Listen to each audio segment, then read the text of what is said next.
So the last year I had mentioned a very important concept, and I mentioned a certain principle, and that is that we know that we are totally immersed in the physical universe. So the question then is, and we know the job is basically really to be spiritual, ruchni. And I had mentioned that the whole concept is called zikuch. In other words, what we do is we transform the physical universe back into the spiritual. Very important concept, okay? And we spoke about the fact that the neshama can't do it. But the question then is, how is it done? How is a person able to reverse the physicality back into spiritual? Because we know it started on the reverse way. It started from a ruchnis to Gabriel. In Kabbalah, there are universes which are completely spiritual, and then it became physical. So therefore, what's necessary is to reverse the process of the physical universe back into its spiritual origin. That's really what the whole the process is, and of course, that is done by us. But the question is, if we are immersed in a physical universe, how do we reverse the entire process? That is the question. I think that the shrapness is also what they say.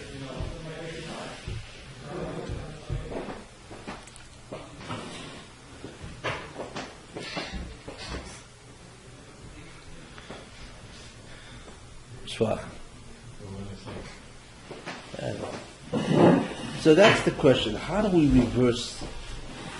You have a napkin? Yeah. So the question is, how do we reverse this process? So what happens now is a very interesting concept. And I had mentioned an idea called behavioral conformity toward an assumed reality creates that reality, if you remember that statement. What that means is that if you act in a certain way, which clearly expresses that you believe in a certain type of reality, then eventually you will create that reality by your actions. As if. Who? As if. As if? As if it's true. Well, that's the action. As if it exists, you will therefore create that reality. And that in many ways is what a mitzvah does. The way, and the Ramchal begins to talk about this, the way we do that is we do mitzvahs, obviously. The mitzvah is a vehicle, is an instrument that, if done in the correct manner, with the correct intention, will reverse the physical material of the universe. Not immediately, because the problem is, I think I had once mentioned, the problem is you can purify physical substance, but you cannot purify zoyama. And with zoyama, of course, is the the pollution or the contaminant that the Satan is able to create in the world. So therefore, it's potential, yes. So therefore, the energy that you create, or let's use the word credits, or the force, is held in potential, and then at a later time, that energy is released and actually transforms the physical universe into a spiritual. So really, when you think about it, Olam Haba is here. It's here. That's really what it is. The only problem is it looks different. It doesn't look spiritual. So our job is to, like I say, reverse and therefore change the physical universe into a spiritual one. And the way that is done is through mitzvahs. And by the way, we know that's a process. The process. Is that all mitzvahs or any of the other, you mentioned several types of avodah or whatever? Everything together. Yeah, will ultimately do it. And what is important is that for 6,000 years, we need to do, actually for the last 4,000, the Jews are doing the tikkun. 4,000 years. From Avram Avinu, and it's ongoing now, in this year, 5,776. But the last tekufa, or the last period before the physical universe, is the Messianic era. Now, the Messianic era, really, when the Mashiach comes, is not a time when there will be zikuch, really. Really. There won't be zikuch. What will happen in the Messianic era is the removal of the zoyamo. That's what happens. And that's really what Kessin is. Kessin, when everybody gets up from the dead, right? How does that happen? And the answer is because there is no zoyama in the physical body. So you get up, and that takes time. You get up, and the way you died, and then slowly the body begins to change physically.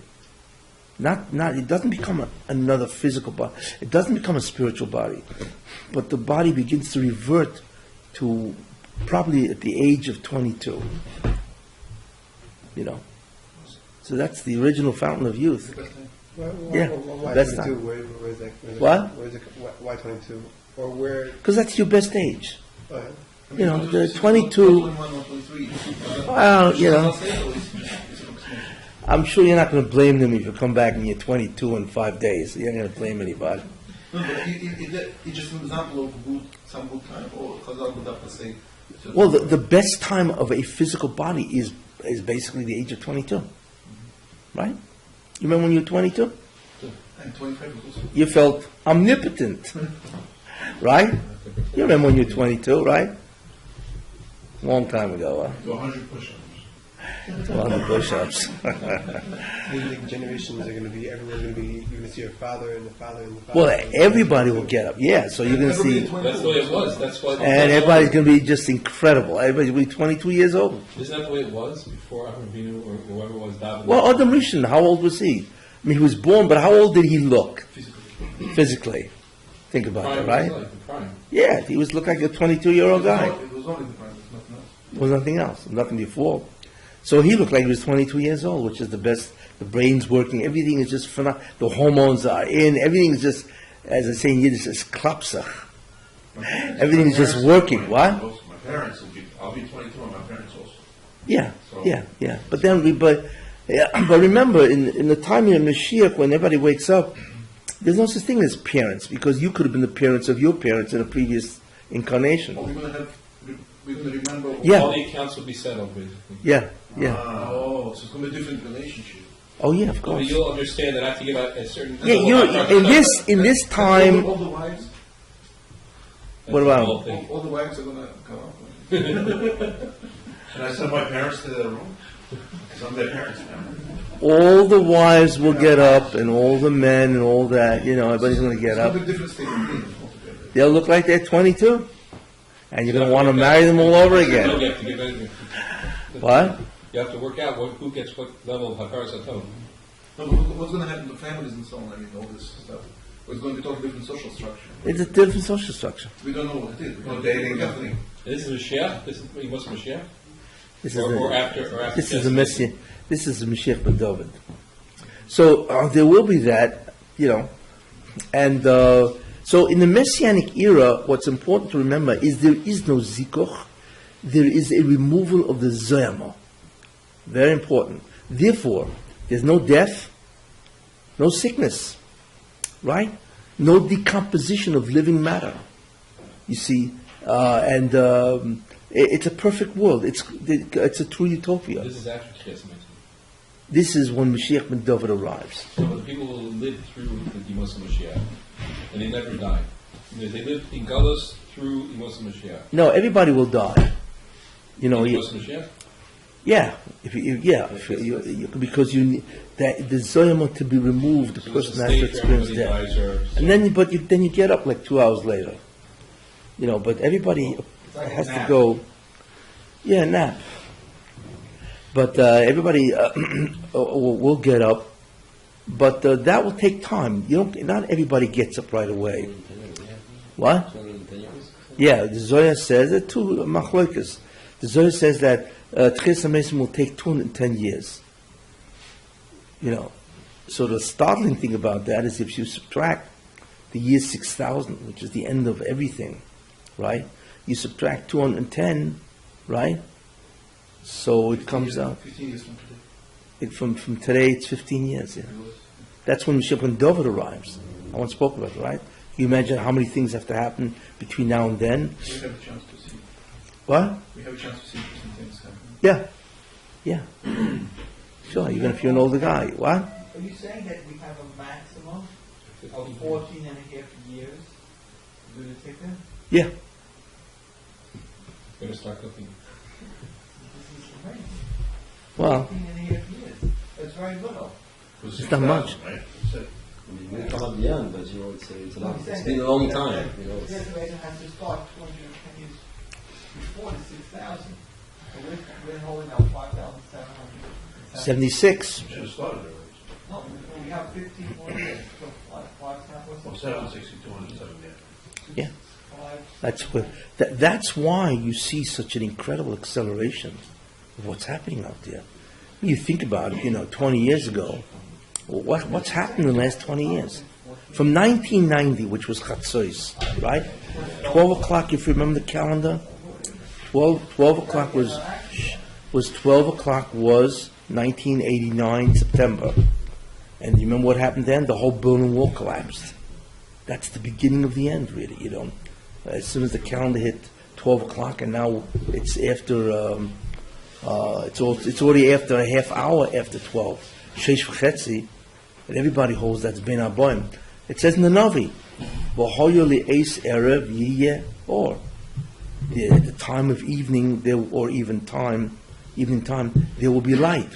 And evening starts from 12:30, Sheish v'chetzi, when the shadow begins to move, and we are now in the last 6 hours of creation.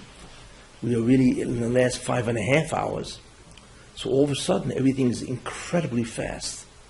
Tremendous. I mean, think about that, A thing like ISIS, right? 2 years ago, there was no ISIS. What? All this just like now. There was no ISIS then, you know what I'm saying? And, before 2008, there was no Obama. You know what I'm saying? Just think about the incredible acceleration of things that are happening, and then the Arab Spring started when, 2011? You know what I'm saying? And the Arab Spring, actually it's the Arab Winter, where all the Arab nations they rebelled against each other. It started with Tunisia, and then Libya fell, Gaddafi, and then there were Syria and Iraq. I mean, it's like one after Yemen. It's like one after the other. It's only 5 years ago. That's all. So clearly, and this never happened. You never had such an incredible, world-shaking events constantly and so on. So you begin to see that yes, this is going to happen. It's happening. So if it's happening so rapidly in 5 years or whatever, 15 years, who knows what's going to be in 15 years, So therefore, the Messianic era is not an area when there's zikuch, when there's transformation of the physical. The Messianic era is an era when there's no zoyamo. That's what. But everybody looks the same physically. You'll still have physical bodies. My hair will come back, right? Your hair will come back, yeah. Be 22. Yeah. Who's receiving it? Thank you. But anyway, so that's the main idea.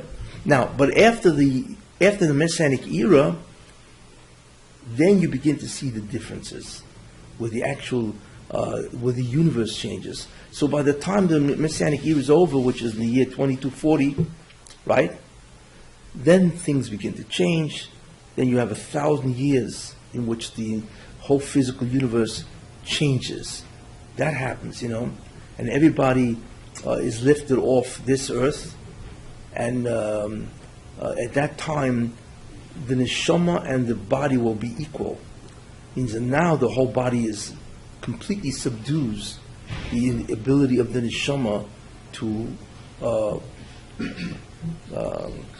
reveal itself. Yeah, but in the seventh millennium, 7,000th year, the universe will transform into a spiritual place. That will happen. Okay. However, and the person will transform not literally, but his body, his neshama and his body will be equal. It will be a real physical body. But the body no longer dictates any drives or urges which are physical. World is still there. What? Physical world is still going to be there. No, the world is spiritual, except you'll be like, what? Physical body is going to be a spiritual world. Yeah. No food. Except the physical no longer commands the neshama. It's equal. Moshe Rabbeinu went up to Shemayim. Mayim lo shesisi. I didn't drink any. I didn't eat any bread. Right? I didn't eat. Right? Why? Because the physical, his body was in the same way it will be in the 7,000th year for all of us. There won't be any drives, urges in any fashion at that time in the 7,000th year. But in Afghanistan there is a body. I mean, if there are no urges, what's body doing? No, well, it's the ultimate that you're really thinking about. That's in the 7,000th year, right? So in the 7,000th year is after Mashiach. It's post Zohamor removal, because that took place in the Messianic era, right? And that meant there's no decay, deterioration, death, sickness. There's no negativity that can happen anymore to anything. It means there's only a positive response. That means no crop will be destroyed. Everything will be great. What was that? There's no crops. It's not spiritual. No, I'm talking about the Messianic era. I mean, crops never fail. Whatever has to happen doesn't fail. We don't eat crops. We don't eat. No, you do eat. In the Messianic era, you do eat, sure. Yeah. That's for 1,000 years. You're talking about this is- No, Messianic era, no. Messianic is only when Mashiach and David come, let's say 210 years, yeah. Why was that like Moshe? So, what? No. So the Messianic era will end when? In the year 2240, which is the year 6000. Right? It's 224 years from now. Even the Messianic era will end. It's over. Right? And meanwhile, everybody's left with a body, right, that has no zoyama. And we don't even, I want to tell you something. You say, okay, we have no zoyama, so what? We do not comprehend what this world will look like without zoyama. We don't understand. The removal itself of the zoyama is such an incredible change in the nature of the world that we do not understand. I spoke about this at one time, in previous shurim and so on, And that's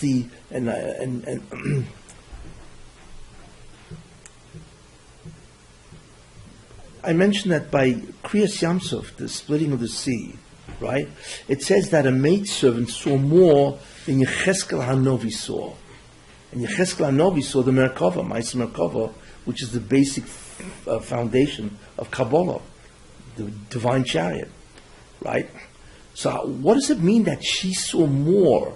How'd she pull it off? So most people look at it as what? The reason why it happened is because the Hashem said, hey, I'm going to reveal this, whether you're ready for it or not. Here I come. Right? Not really. The idea is because when they left Egypt, they were now expelling the Zoyama from their body. So Kriyas Yamsuf happened 7 days after they left Egypt. But by then, right, 1/7 of the Zoyama was expelled. And after 49 days, right, the whole Zoyama was expelled from the body, although it still existed because the substance was expelled. And the problem was the Chet Egel restored his power to a certain extent, where the Zoyama re-entered the body. But what I'm saying is that she, a maidservant or anybody, 1/7 of the Zoyama was already out. Therefore, if 1/7 of the Zoyama was out, she could already experience visions, whatever, revelations that was greater than any Novi ever saw. So she, imagine Alma Ivriya saw more than a Novi. What was she? Right? How? Because her position already was 1/7 of the Zoyama. That's 49 sections. 1/7 of that, which is 7, is already gone. So that enabled her to see infinitely greater than what he saw. So could you imagine what the Jews saw when they got rid of all 49 pieces? And we know what they saw, which is Matan Torah. They saw the Orishan. See, again, it's not because the Orishan said, I'm going to show them that. No. They were able to see this, and they saw the Orishan, you see. And, of course, as part of that, that's what it means. Ato Resh Ladas, you have been shown that you may know, Ki Hashem Elokim, the Hashem is Lord. Einod Novadoi. So Rashi says on that pasuk, right, that the Hashem opened up the clouds or whatever, and they saw Yehuda Shel Olam. They actually saw the Rebbeinu Shalom in a way we cannot even comprehend. You see. And that is Messianic. That's not even Olam Haba. That's just Messianic, because at the time of the Matan Torah, they had expelled all of the Zoyama. So we don't even really know what they were. They were not human, and so on. However, it was restored because of the Chet Egel, and then the Zoya came crashing back, and so on. So what we see, therefore, is that what? Is that the Messianic era, where all the Zoyama is expelled, right? But there was no Zoyama in Adam Rishon either. But the Jews in the Messianic era will be greater than Adam Rishon. Imagine that. Because Adam Rishon had no Zoyama, his sin brought it into him, right? Right. So when we start off in the Messianic era, we will be like Adam Rishon before the Chet. But in the Messianic era itself, we will be greater in Ruchnius than he was. And we cannot even imagine what he was. Right? Let alone. I thought that the Zohar was gotten rid of during Mashiach. Yeah. But he when he was first created, he did not have any Zohar. So in the Mashiach, we won't be as great as him. No, we will, because the tikkun will have been done. He didn't do the tikkun. And by Mashiach and David, the Zohar was already gone. Yeah, exactly. Well, that's why guys are getting up. Exactly. You can't get up without it. By You Mashiach can't and do David, it. will there be a fight? Because it's the end. Let's say it's 22, not 20, 224, 22, 40, whatever it is. Will there be a final test like there was all the other times that people were holding by that brink? That's it. There are no more. Already. There's no more mitzvahs, basically. Every single time we came by Matan Sinai, Matan Torah, and by Adam Rishon, there was a final test. Yeah. Just before they crossed the threshold.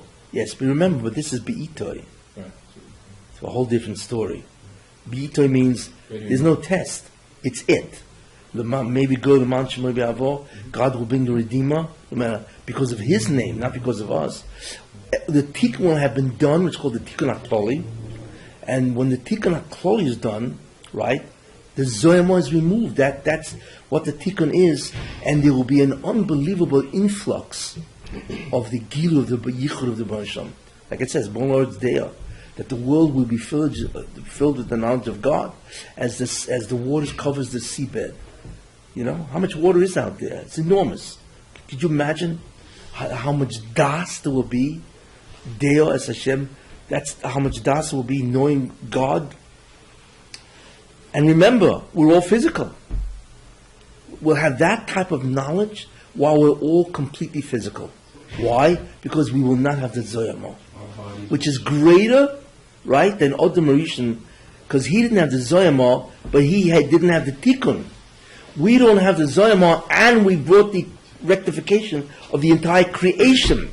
That's a whole different, as they say, scenario. You know what I'm saying? So remember, we start out equal to Adam Rishon before the Chet, right? Where he has no Zoyama, but he didn't do the Tikkun. See, we will have done both, and therefore our perception of God will be beyond comprehension. So our book will shine like other religions do? Yes. Yeah, we'll be greater than him. The goof sticks around because Hashem wants to reward the goof. Was that? The goof sticks around for all this because Hashem wants to reward the goof. Yeah. Because it struggled. The body struggled to do mitzvah, whatever that mitzvahs mean. Look, the body is nothing more than an instrument of the neshama, right? That allows the neshama to have hester. What are we supposed to be on? Who? The Goyim will still be around? The Goyim will still be around in the Messianic era. Just the good ones. Well, it's certainly just the righteous ones. A lot of Goyim will be gone. But right, I mean, the Tzaddikim, they're going to be in Olam Haba too. Yeah, there are different. You know, this era is shrouded in mystery.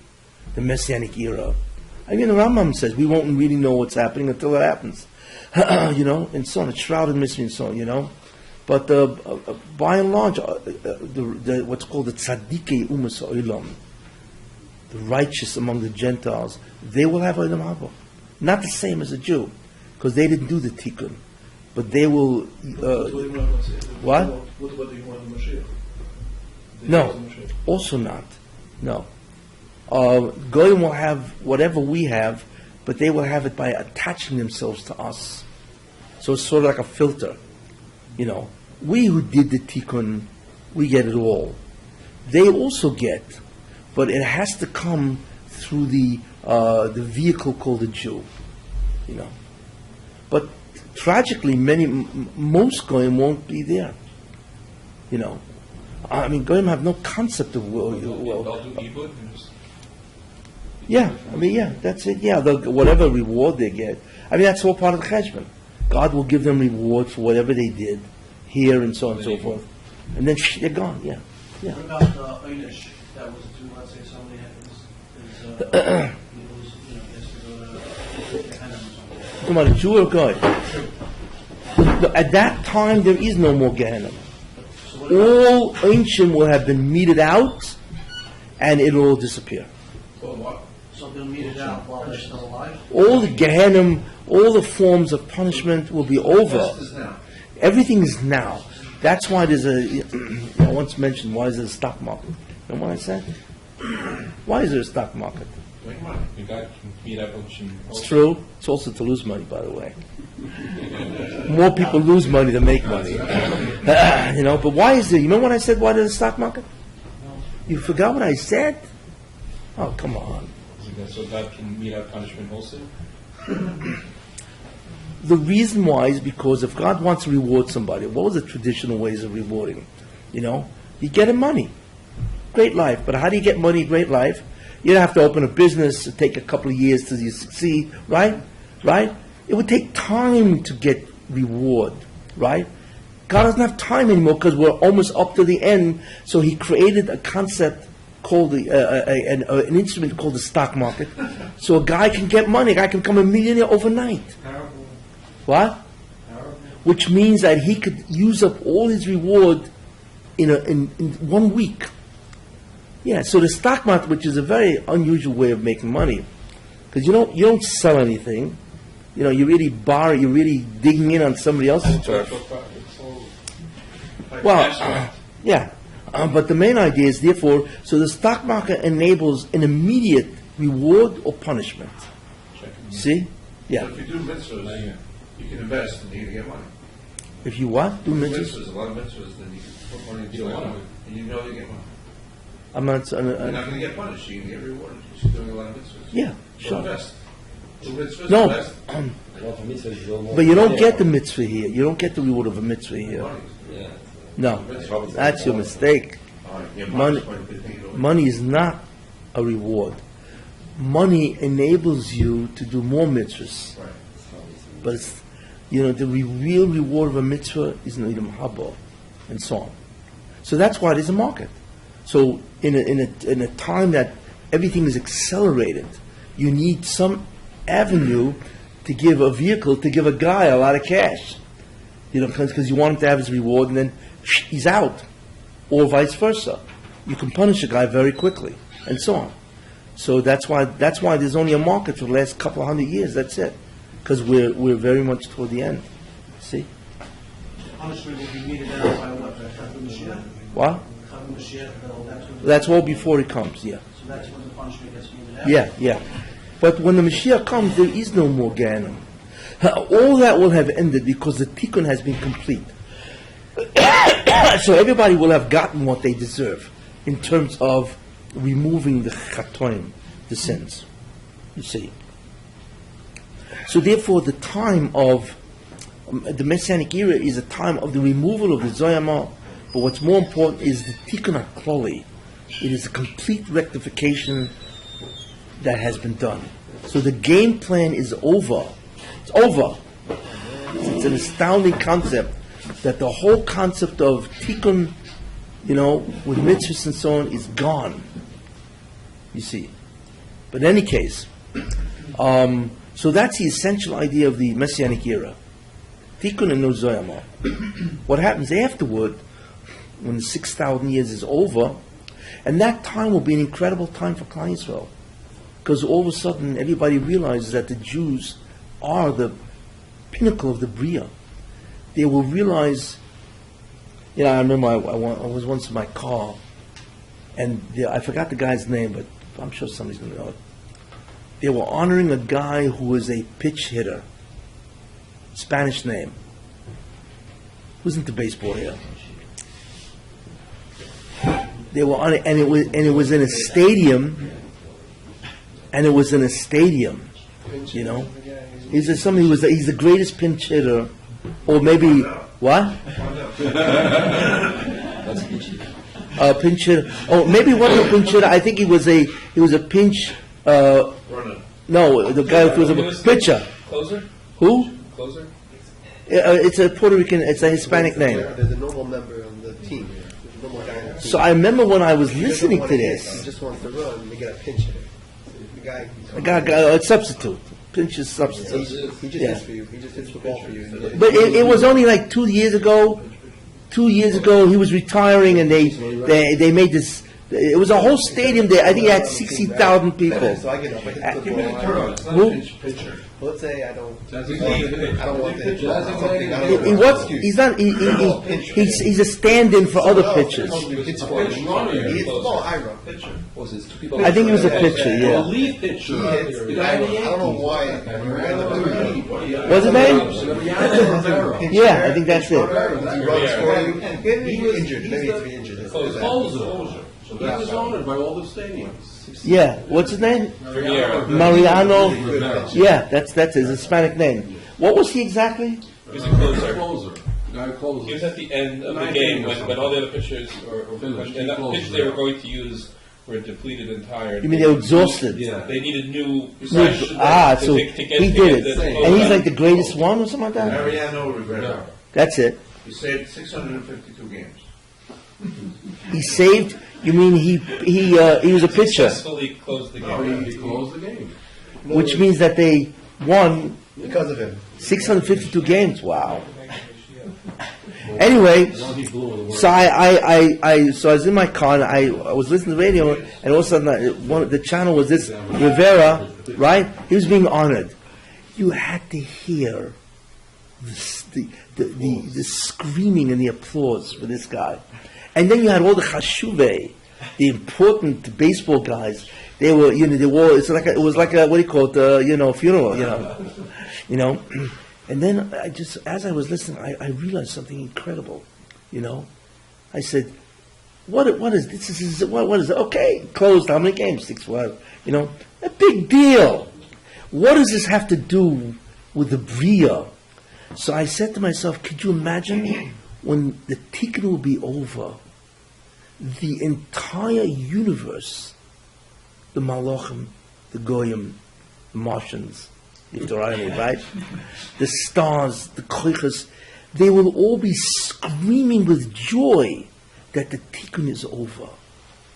Could you imagine what that is? We're looking at the entire creation will be screaming, right? That the Jews did the tikkun. And how many Jews really are there, It's astounding what the covered they will get. It's hard to believe, especially today, everybody's after the Jews, the persecutions and terrible, So I said, it's a kavachai madach. This guy, what did he do really? A big deal, And this is the exclaim and the outcry. Do you imagine when the tikkun is complete? The divine plan for creation, all of it. And we're not just talking about oilam this world. We're talking about oilam atzilus and bria, right? And yetzira. You're talking about all the worlds with all the how many hundreds of billions of malachim. they're all going to be screaming at the top of their lungs, right? Because it's over, and the Jews did it. And that's everything that counts. Anyway, it's I remember there was a moment that was just overpowering when I realized that this is what's going to happen in the end. And the Russians going to let it go. So, okay, guys, hip hip, hooray, right? You know, and so on. Actually, it's hip hip, hurrah. The hurrah is gone, right? The Yetzer Hara, right, is all gone. So, but anyway, and then once you enter the 7,000th year, that's a different kufa. That's where the body is still a body, but it becomes inert. Inert. It has absolutely no more effect on the neshama. And the neshama is now, because of that, revealed to a minor extent. But the neshama can now sort of like bask in its power, because the body no longer can exercise any type of limits or restraints on the neshama. Now, we don't know what that is, but that's what's going to happen. But the body is still a body. In the 8,000th year, which is another 1,000, which is the year what? We had 2240. There's no death for everybody. No, because Kessin is when you come into the body eternally. You never leave the body. Death, in principle, impossible at that point. Right? There is no death anymore. It's over.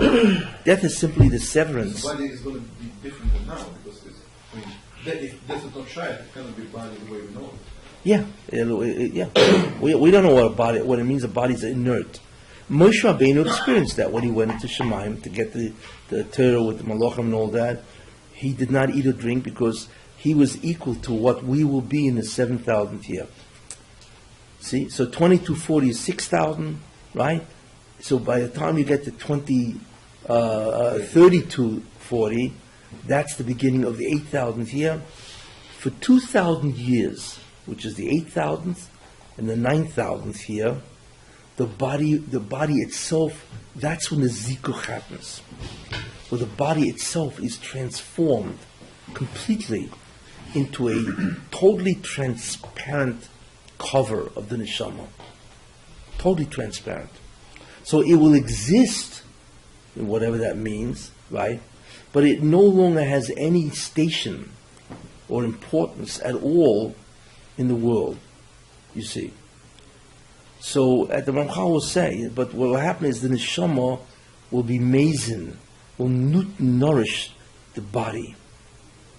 And that itself will give the neshama tremendous aliyah. Because when you do chesed, you automatically go up, and so on. So it'll give to the body will receive, the neshama goes up. If the neshama can give more to the body receives, now the neshama goes higher. It's an endless cycle between the neshama and the guf. But the body, the guf, it will basically become insignificant. Then you are in the world of neshamas, you see. And the reason why is because we know that how many worlds are there, right? The bottom is asiyah, because you have to be oiseh, you have to do. Then on top of that is yitzira. That is the 7,000th year. And that's where Moshe Rabbeinu was in, Yitzira.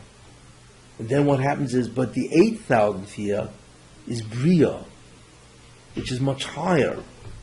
So that's when the real Zikuch happens. Then the 9,000th year is what? It's Atzilus. And that is Olam Hazeh. Then the beginning of the 10,000th year was the... Who? All of these four are Olam Hazeh. Then, at the end of the 9,000th year, the beginning of the 10th, which is 9,001, right? You will have Olam Haba, which is the highest world, which in Kabbalah is called primordial man or Adam Kadmon.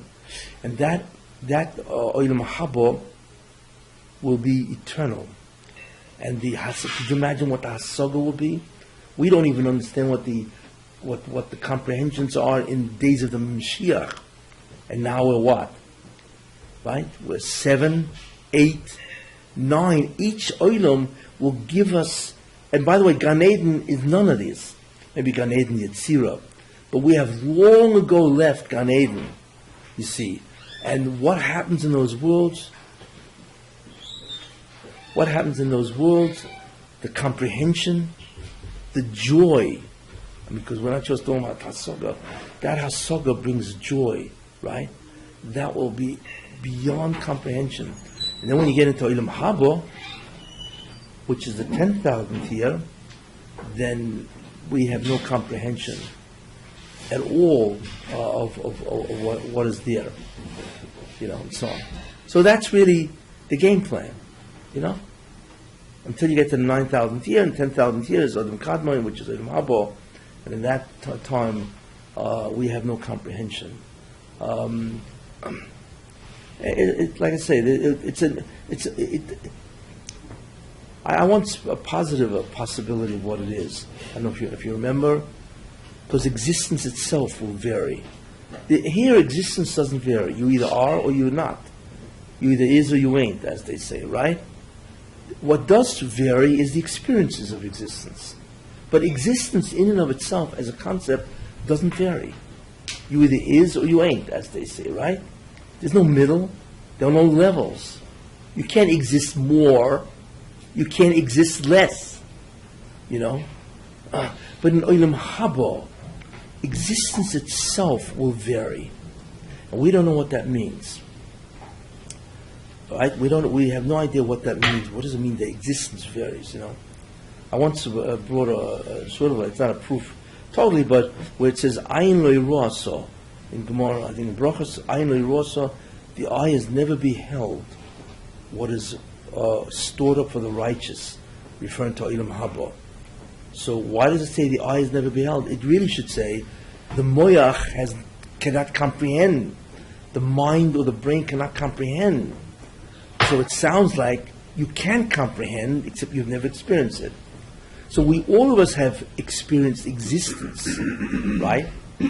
Right? So we know what existence is because we are, But what we have never comprehended, or we have no idea is, can I increase the value of existence? Can I exist more? What does that mean even? Be more present. No. That's just awareness. Existence and awareness are two different things. You exist, right? But you're aware. You have consciousness, right? Yeah. So even if you have more awareness, you still only exist at a certain level. That's all. Cells, yeah. Whatever you are, you are. But imagine if somebody could dial the level of your existence, so you'd not be aware of more, but you exist more. We don't know. But that means that the eye has never beheld. In other words, we can comprehend we can comprehend the concept, but we have no idea what that means. Gaining weight, maybe. No. I could just see it now,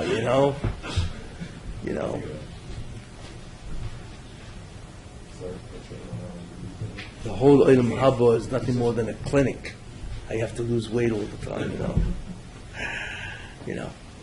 But anyway, so that's an idea which I have and so on. That's a whole show on that. But anyway, so these are the stages of Olam Haba.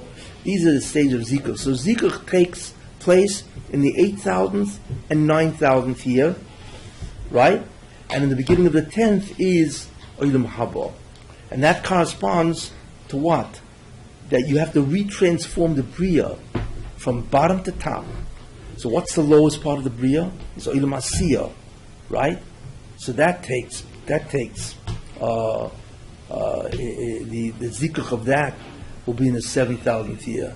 In the 8th and the 9th, and so on. Actually, Asiyah, Tikkun of Asiyah takes place in the Messianic year and so on. But the main idea is that the ultimate goal of all this is zikuch. That's the main idea.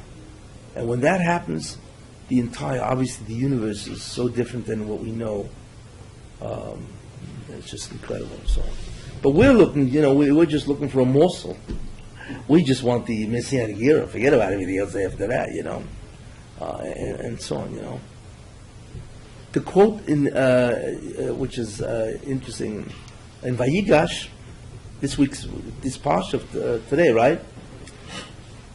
So there's a lot of stuff, obviously, and then so on, But Yosef, when he wanted to reveal himself to his brothers, what he's saying? Ani Yosef. That was it. And they were stunned. That's how the Mashiach ben Yosef will reveal himself. Ani Yosef. And everybody say, what? Because whoever Mashiach ben Yosef is, you'd never expect this person to be Mashiach ben Yosef. Let's see. Who? So you never expect him, but once he says that he's financial Yosef, you're able to validate that he is. Because to be able to validate that someone's Mashiach ben Yosef, I'm sure he needs to be someone special. Yeah, but his specialty is completely concealed. That's the problem. Yeah. Yeah. But I'm just saying, the way he revealed himself to his brothers is the way the revelation of Mashiach ben Yosef. And that's the mistake that people make. It's probably the Tzaddik Ador, the Godel Ador, the Pesach Ador. No way. Because everybody expects these people could be the Mashiach. You see, I once had an argument with a Lubavitcher Chassid, it was interesting, Lubavitcher Chassid many years ago, he said, well, no, Lubavitcher's Mashiach, whatever, and so on. And so I said, let me tell you something. Lubavitch, he could be Mashiach. He certainly could be it. I'm not going to, in any way argue about that. But is he the Mashiach? I said, definitely not. Why? Because everybody expects him to be the Mashiach. That's the exact thing that invalidates him. What do you say? What? Mashiach. Well, he didn't want to hear that, so. I thought they said that he's Mashiach. I heard Yeah, I but read in the biography of Rizal. anyway. I read in the biography of Rizal that he davened before he died that Mashiach shouldn't die. And he was really referring to himself. He could have been Mashiach. Yeah, he was a shurish. Yeah. But anyway, yeah. So, because the Mashiach is a person that nobody can figure out that he's the guy, impossible. Because the Boshma has to conceal this individual. A bum somewhere in a homeless family. But what about the Gemara? It's not only is that the guy's a bum in the Bowery or something like that. It's He's concealed. but What about the Gemaras? About Rabbi Akiva thought. what? What about the Gemaras where Amorai and Tanai thought that this one would be Mashiach? Yeah. That was expected, unexpected? How do you understand that? Not me, Maybe. Yeah, I mean, you had the incident Rabbi Akiva where he felt Bar Kochba. But that's because he felt Bar Kochba to be Mashiach, that was okay, because he was doing what the Mashiach does. He was fighting against the Romans, So that itself, Mashiach is a person who's going to be opposing all the Umas Olam. At that point in time, you could believe he's Mashiach because he will already have announced himself to be Mashiach. So that's after the period. But before that, I mean, you think about it, they're all looking at Yosef, right? And Yosef is dressed like an Egyptian. He's an Egyptian Grand Vizier. I mean, however they looked, the double crown of Egypt and all that stuff. He wore that. Would you expect a guy like that to be the Mashiach ben Yosef? Of course not. Is the Mashiach appointed already, or can it change? If he's what? Is he designated? Is there a person chosen already, or could it change? There's what I once spoke about this. There are candidates to be Mashiach, and then there's the guy who is Mashiach. Well, there's two things here. Candidates. There are candidates. One of the candidates can be it. No? Yeah, but who's the candidate? Maybe it fluctuates depending on the mitzvah. No, it depends on the generation. No, the candidate, there is what's called, which I once spoke about, there is what's called the Messianic soul. Okay? And what that is, from Yosef will give off a spark. And that spark is called, the neshama of Yosef is the Messianic foundation, his neshama. And he will give off a tremendous spark. That spark is a neshama that comes out of him, right? And that's called a shirish. A shirish of Mashiach ben Yosef. And that shirish, whoever has that shirish, it'll go into a person, right? That person will be the shirish of Mashiach ben Yosef. But he's not Mashiach. He is a candidate. So every candidate has to have a shirish of Mashiach ben Yosef, which is something that comes out of Yosef HaTzadik. And the same thing is true of David. Actually, Yehuda. Okay? So there's the Yehuda, the Neshama of Yehuda, and he issues forth tremendous spark. It's called the Nitzis, which is the Shirish.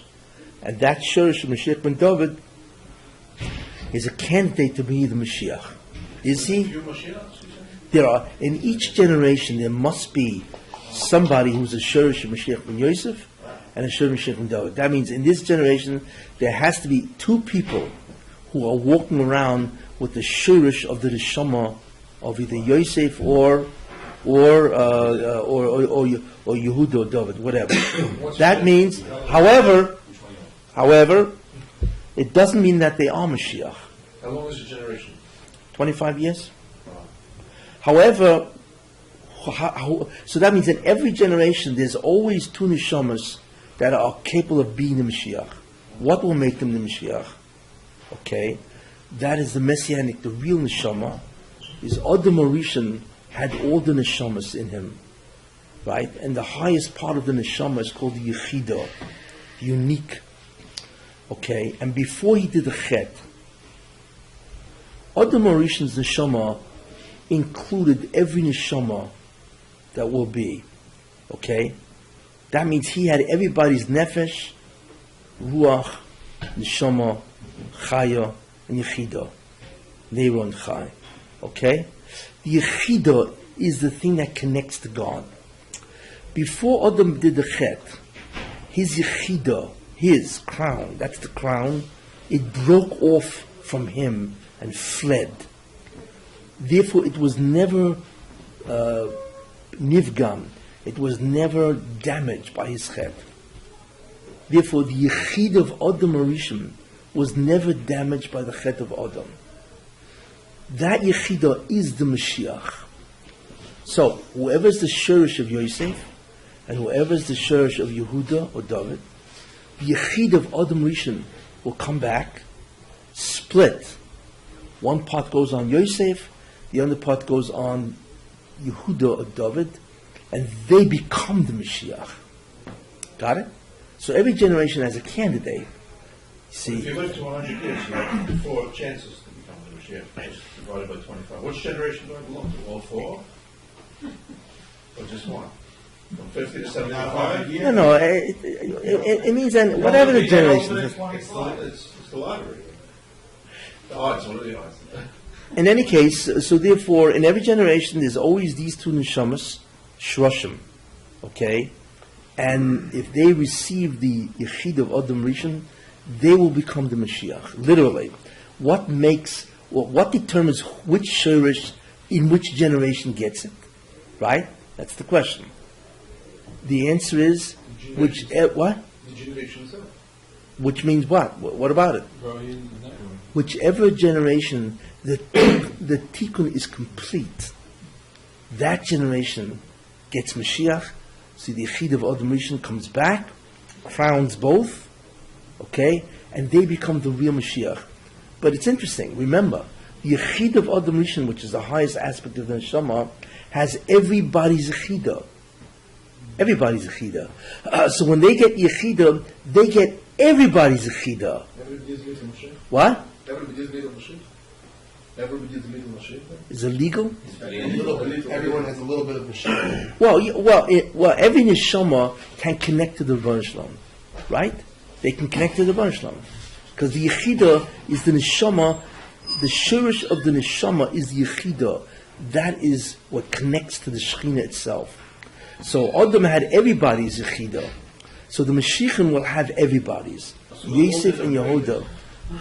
Yeah.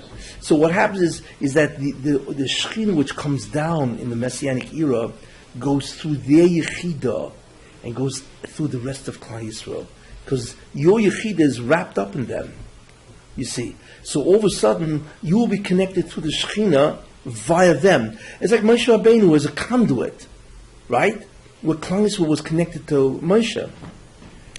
So we are all connected, so we are all connected to the Mashiach via their Yechidah, which was the Yechidah of Adam Rishon.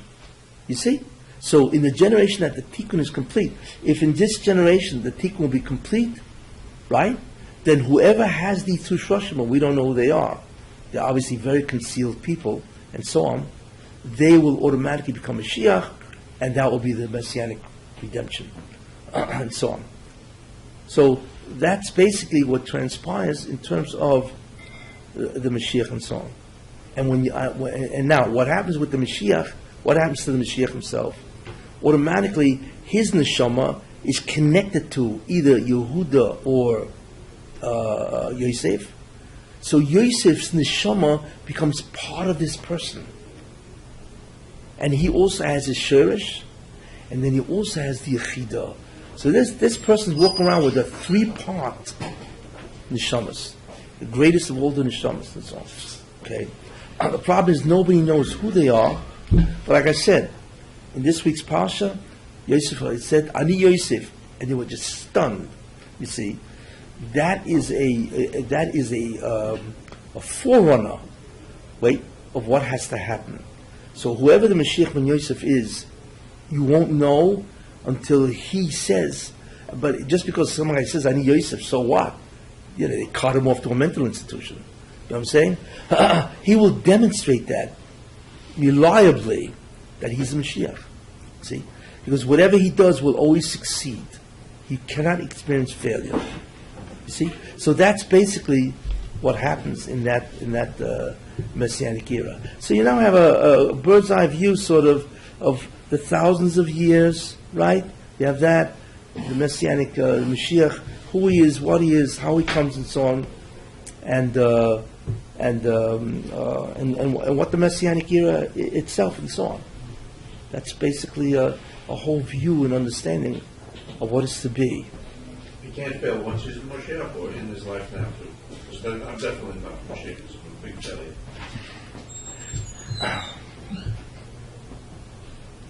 He can't fail before because we can watch people that never fail. Listen, I don't want to feed people's delusions. Because what's going to go out is the guy's going to walk out and say, wow, I could be Mashiach. Maybe I am Mashiach. And then you go home, you speak to your wife, and boy, is she going to whittle you down. I'm looking for people, not me. You're Mashiach? You're not even a man. Oh, anyway, I'll get to it. No, I'm looking for people. Yeah. But one of the important things about Mashiach is that he goes through a terrible struggle. He goes through a terrible struggle. Oh, then that's me. Now you know why I said I want to feed people's delusions. He claimed it first. He said, I need yours. We got it. We both got it. I can lie you. You can read my You see what's happening already? We're already giving our jobs. What is the difference between Mashiach and Yosef? You got to go back to my Hashem said Mashiach and David. Yes.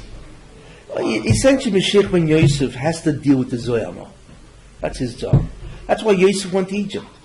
He has to deal with the Klippas, the Zoyama, the Satan, the Sitra Achra, you name it, that whole bad side, that's his job, you see.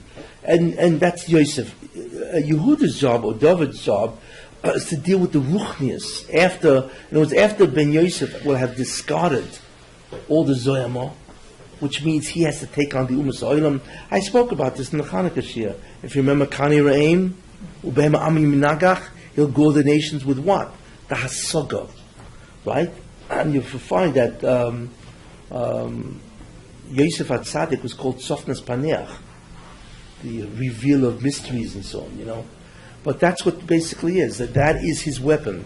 But he has to deal with the with the Umas Ha'olam, he has to deal with the nations of the world, he has to deal with all the tumah, the evil and so on, and he's successful because he gores the nations, because Yosef is called what? It's called an ox, right? And the ox has the horns, and although the horns he has is different than the ox, but he goes the nations. That's the metaphor, which I mentioned. All the nations. Ben David is a whole different situation. Ben Yosef is the teacher of Klal Yisrael, but Ben David is the president. He's the executor of Klal Yisrael. He now becomes. They're both kings, which is interesting. That's what we saw in Haftarah. Because they're both Mashiachs, you see. But the one who is the executive branch, I want to look at that. One who deals with all the everything going on. He's like the king who becomes the executive branch of Klal Yisrael. And Ben Yosef is in charge of the whole concept of the Orishan. And so on, you see. So they're distinct jobs, and you'll have both of them, you see. And this will happen. So in this generation, there are two people who have this shroshim, who can be Mashiach, you see. The big moment comes when they are aware of who they are, which doesn't mean that they're revealed, but they have to be revealed to themselves first. It's possible they are already. It's possible, yeah. It's possible that these two people in this generation know that they are Mashiach, you see. But that doesn't mean that they're revealed, because there are stages in the revelation itself. To themselves, you said it. Yeah, that they could know, or they could suspect that they are. We already have a candidate that suspects he is. The whole room suspects. What? All yeshivas suspect. Yeah, actually, I want to tell you something. Wait. I have sessions. You guys want to see me in psychotherapy sessions?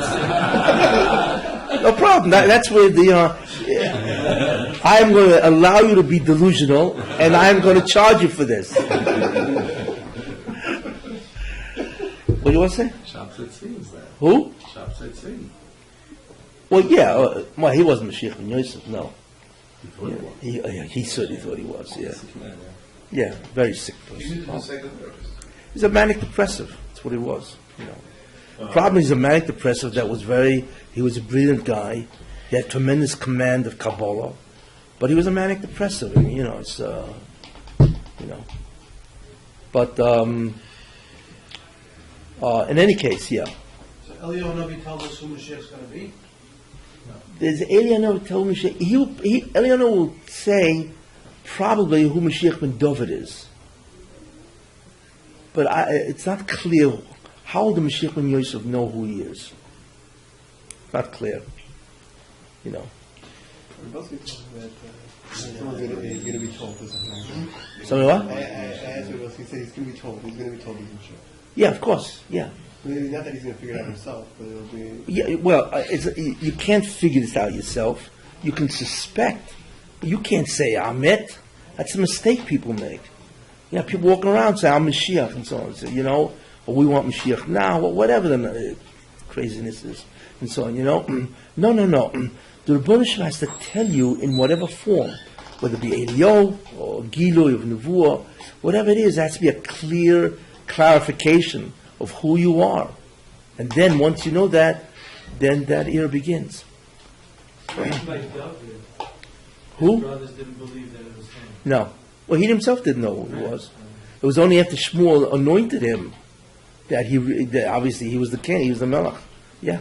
We're 14 and a half years, you say. It would seem so, 14 and a half years. At the most, what's the last one? So it's logical, There's always the chance of that. it's logical to assume that the Mashiach ben Yosef, that there is a shirish walking around, and maybe he knows. It's logical to assume that. The problem with Mashiach ben Yosef is a very... Be Zoka to do it faster. What? What do we have to do to be Zoka to it faster? Well, it's a What does the rabbi say? we're in a time of be'itoi. So no matter what we do, he's going to come. Can we accelerate the be'itoi? Yeah. And there are different things, The Gemara says, if you want to be saved from Chevron Mashiach, then do chesed. Right? Yeah, I maintain, I mean, and this is what the Chofetz Chaim says, that the greatest way to bring Mashiach as a nation is Shmiras HaLashon. He says that. Yeah. Lashon Hara. As a nation, the greatest way is to be very careful with Lashon Hara, because Lashon Hara destroys his ability to come. What is Lashon Hara- coming? There's a time that he will come no matter what. 6,000. Yeah, before, but that's be'ito, in its time, it has to come, you know? But if you want to accelerate the process, so you have to be very careful of Lashon Hara. What's that? What if it doesn't happen? So it doesn't. I mean, you know, Who said it? Where's the 6,000 from? the Gemara. The Gemara says, Shisa alfei shnin hevu almo. A couple of places in Shas. The Gemara says that the world will exist 6,000 years. And we learn that from 6 days of creation, right? How many days were there? 6 days. So there are 6 days of creation, and there are 6,000 years. Each day is equal to 1,000 years. Well, so the Gemara says it's 6,000 years. We are now 5,776. The Zohar then comes and says that Tchias HaMesim, which will happen only after Mashiach ben David, will take place for 210 years. Means you don't get up right away. There are many people that won't get up for 100 years after he comes, because of whatever chatoim or sins they did. You see, but that's what it says. But you figure the first one's going to get up, right?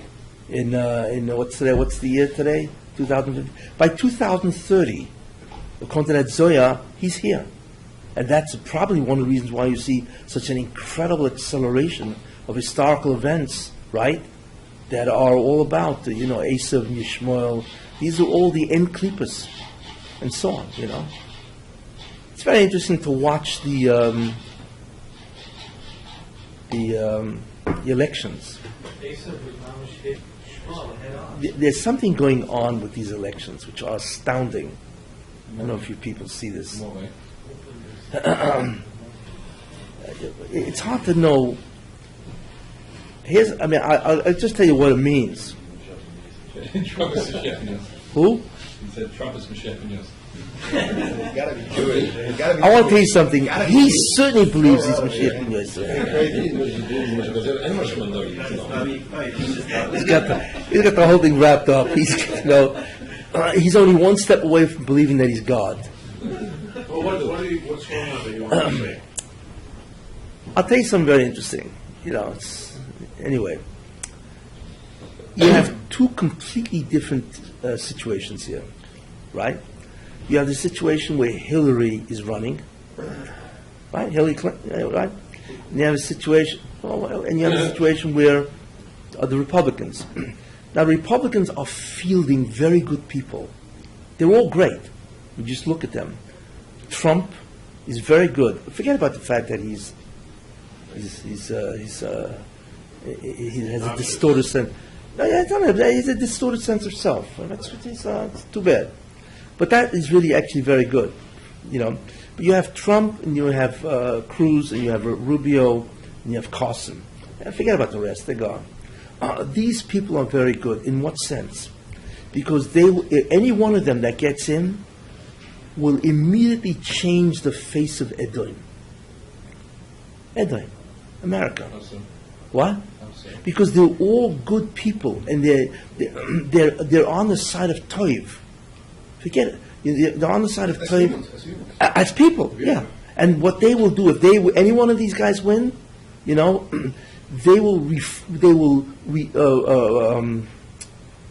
reinvent Esav from the tzad of Ra to the tzad of Toiv. That's an incredible concept. That Esav will now begin to become Toiv. Because all of them are tremendous for the Jews, for Eretz Yisrael, right? They're all tremendously, and not only that, they're going to change America. As president, they're going to change America in the sense that you're going to have now justice, you're going to have many things which are terrible in America. The morality and the Justice Department, which is ridiculous, and so on and so forth. There's so much bad about America. These people will be a shliach for the Toiv, if they win. Okay? So that's an incredible concept, that they will retransform Esav. Esav is Obama, right? Well, Esav is America. They will retransform Esav or Edom, right, into a tremendous position of toiv. Because they will stand up to the Arabs. I mean, all these guys, they realize, oh, this whole Arab situation is absurd. It's ridiculous what's going on. They don't want peace and so on. And they will tremendously aid and abet Israel to become a super nation. And that's Messianic. Okay? That's if any one of them win. If Hillary wins, it's over for Edom. She will destroy Edom. She's a bad, bad person. Without going into what's wrong with this woman. But she's And her husband, also, well, So far, Mark tells you. Well, she was cheated on, so a woman scorned, yeah. It was probably cheated before. But she's a very bad person. What can you tell? And she will be a destruction for Edom, which is very bad, and that is not good for the Jews, because it's coming up where the Yishmael will war with Eretz Yisrael. We're very close to that. They will war with Eretz Yisrael. The Arabs will war with Eretz Yisrael. It's coming up very rapidly with Iran, and now you have what's going on in Israel. It's all coming up with the Arabs. Yishmael, like I say, is going to confront Eretz Yisrael, and there's going to be an incredible war. So, now you can begin to look at the pieces. If Trump or Cruz, I think an incredible ticket would be Trump for president and Cruz for vice president. That will be a blowout toiv for America. They will revamp America and the whole world. They will enormously diminish the evil, and they will become incredibly supportive to Eretz Yisrael if the Arabs decide to war with Israel. It's all these kind of scenarios, If Hillary, however, does it, that's bad news for America. She will merely continue the policies of Obama, and Obama anyway has destroyed America, basically, So she's very bad news, that's bad for Klal Yisrael, because then they will have to confront Hillary as president, and also the Arabs in Iran, because she'll continue that. So this was about to happen. It's like, which way is Muslim going to choose? But you realize what it means if he chooses A or B. You can see already what's going to happen, and that's really have to look at the elections. I'm hoping, obviously, that he's going to choose the Republicans, not because God is a Republican. Let's get that out. I don't want anybody to say, well, Rabbi Kessin said God is a Republican, No, because we see, and in many ways it's miraculous. You've never seen an American election like this. It's like it's crazy. The guy everybody thought would be president, Bush, right? Bush can't climb over 5%. He can't do it. I don't care how much money he has. It's because Hashgacha protest. The Bush does not want that person because he's a classic politician. Yeah, he may be a nice guy and all that, but he's a politician, which means he's beholden toward all kinds of special interests, and that's the worst thing for America. Okay, that's what destroys America is the ineffective Congress and the special interests, and they dictate what happens to America, and so on. So he's out, and all of a sudden you see a bunch of newcomers, like Trump. No matter what you do, you can't knock him off. It smells like incredible hashgacha. He can't, no matter what he says, he can't. And he said, we don't want any Muslims in this country. And everybody went crazy. And he went higher. He's like, he went from, 36% or whatever to 41%. That's what they really feel, people. Look, Trump is tapping into the hatred America has for the politicians. It's not Trump. Trump is tapping into an enormous sinner rage against the Republican Party and against Obama and all these guys. They're sick and tired because the real America is being destroyed. And you can't get rid of the guy. And Cruz is now going up, right? And all the guys are new guys. They're all outsiders. Rubio is a new guy, Cruz is a new guy. Carson, he's not even in the Senate. You know what I'm saying? And Trump, he's a businessman, So all of this means that it's a whole different, what we call it, stock of guys running. But the bottom line of this is that the Baruch wants to elevate Edom. That's the bottom line, which is very good for the Jews, you see. Remember what it says. It said this in, told us, when what's her name, Rivka went to the Nevuah, she went to Shem Be'eva, and they told her what? Rav Yavo Itzoyer, right? That the older will serve the younger, right? They'll be against, But in the end, that was an incredible bracha to Esav, because what she said was that the older will serve the younger. So the Medrash says, Rav Ya'avoy Tzoya, that the older will serve the younger, or Rav Ya'aved, Tzoya, that the older will destroy. But in the end, whether he works with Yaakov or he destroys Yaakov, he will bring the tikkun. He will help Yaakov bring the tikkun. Because all he will do is be the instrument of the Einish. That's all. You see? So what you're looking at is maybe the Baruch says, okay, what I want to do now is I want to elevate Edom. I want to change it from a nation which is, although America is a very good country. I mean, it's outstanding in terms of what it does and so on. But this is a new understanding. This is a new thing. It's not just doing the right, social policies and all that. No. These people seem to be committed to do righteousness. It's much more than just political correctness. It's a certain type of righteousness. It's good. It borders on that, toiv, which will retransform Edom. That was, Edom is the whole, is America, Europe, and Russia. It will retransform all of this. And Edom will now become an incredible ally against Ishmael. And that is the ultimate war that Israel will have, the last final war. And with America as an ally against them and Iran, the whole scenario, and that will become an incredible acceleration.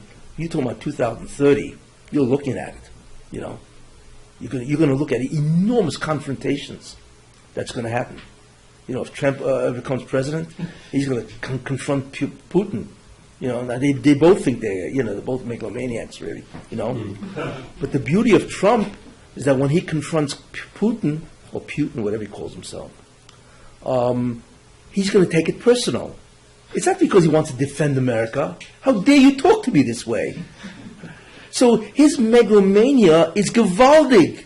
It's incredible for us because he's going to look at Putin and look him down. He's going to unleash whatever. He's going to find everyone.